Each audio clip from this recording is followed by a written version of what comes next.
رسول کریم صلی اللہ علیہ وآلہ وسلم نے ان مردوں پر لعنت بھیجی جو عورتوں جیسا چال چلن اختیار کریں، اور ان عورتوں پر لعنت بھیجی جو مردوں جیسا چال چلن اختیار کریں۔ رسول اللہ صلی اللہ علیہ وآلہ وسلم نے مخنث مردوں پر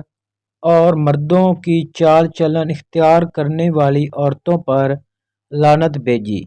اور فرمایا کہ ان زنانہ بننے والے مردوں کو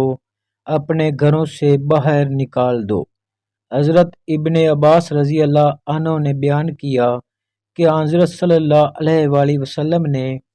فلاں ہجڑے کو نکالا تھا، اور عمر رضی اللہ عنہ نے فلاں ہجڑے کو نکالا تھا۔